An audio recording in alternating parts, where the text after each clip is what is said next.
So Donald Trump will be holding a meeting with Kim Jong-un in Singapore on June 12th. The last 2 weeks have been a roller coaster ride, which is in part why this video took so long to make. The meeting was set in May for the 12th of June. Later, North Korea began criticizing the US for holding military exercises in South Korea while they had agreed to halt all military, missile, and nuclear testing until the meeting. The exercise mentioned is called Max Thunder and is held every year. North Korea has always been highly critical of these drills, saying that they are plans for an invasion of their country.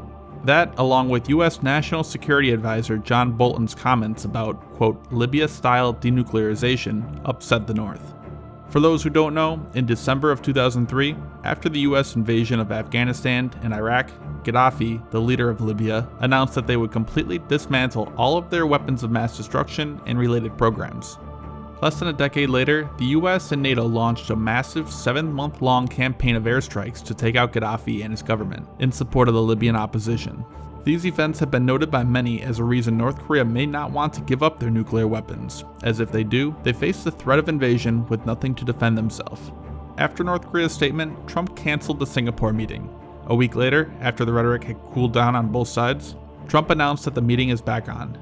An important thing to note that I think the media does not discuss is that North Korea has never publicly stated that they are willing to get rid of their nuclear weapons. Those statements have only come from the US or South Korea while talking about the issue. Either way, the meeting is back on. Negotiations with the North on their nuclear weapons program are nothing new. However, all of them have ended in failure.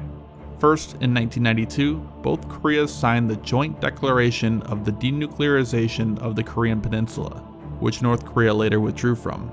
In 1993, North Korea notified the UN of its intentions on withdrawing from the Nuclear Non-Proliferation Treaty.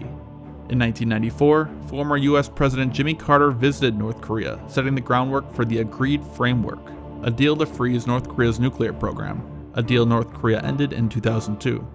In 2000, talks were held between the US and North Korea in regards to ending their missile program.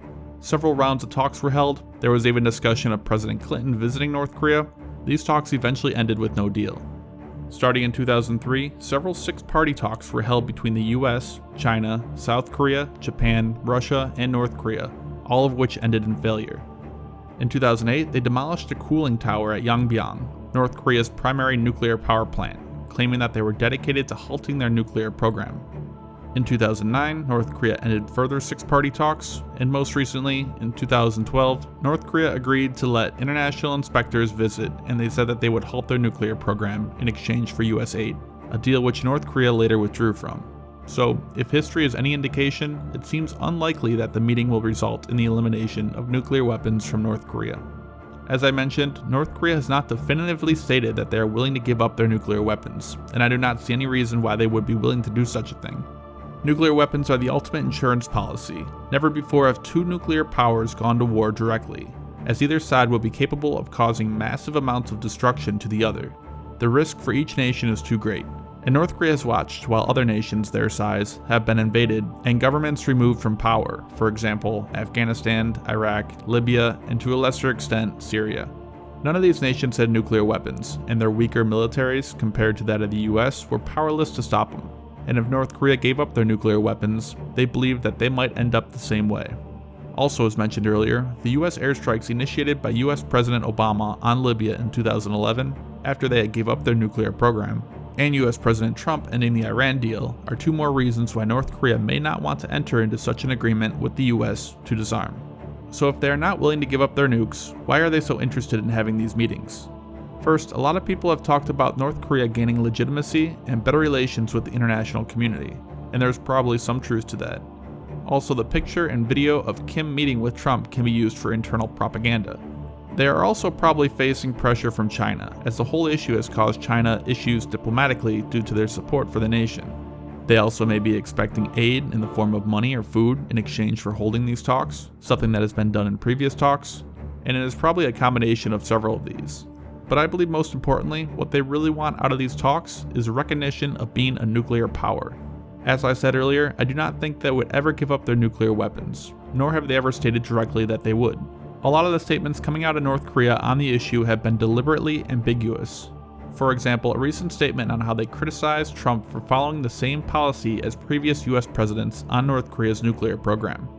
This could be interpreted as North Korea criticizing Trump for continuing to push for the complete removal of nuclear weapons from the country. I think most likely that North Korea wants to keep their nuclear weapons, and in exchange possibly offer to end further nuclear and missile tests and further nuclear weapons development. These things may seem substantial to give up, but North Korea has claimed they have the ability to carry out subcritical tests, which is a way to test nuclear weapons without causing a nuclear chain reaction and the resulting nuclear explosion. They have already tested numerous missiles of varying ranges, and they already have operational nuclear weapons, so such concessions may amount to very little in reality. So I hate gambling, but if I had to bet, I'd say that there is no way North Korea will give up their nuclear weapons. I think they may offer to give up everything but their nuclear weapons, in hopes of getting aid, sanction relief, and hopefully even recognition and acceptance as a nuclear power. But soon enough we will see. It'll definitely be interesting. However, if the meeting does go well, we will likely not see any major actions taken anytime soon. Other meetings will have to be held to iron out the details, and there have already been talks about a possible second meeting being held in the US at Mar-a-Lago. On a lighter note, I think it would be fun to see Donald Trump and Kim Jong-un standing next to each other and shaking hands. Also, Dennis Rodman is now saying that he might head to Singapore for the meeting. Maybe we will get to see all three of them together.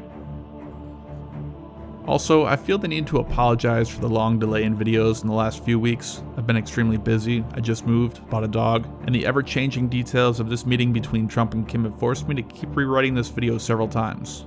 I'm settled in now and I have plans to get back on the typical schedule of at least one video a week, hopefully more. Thanks.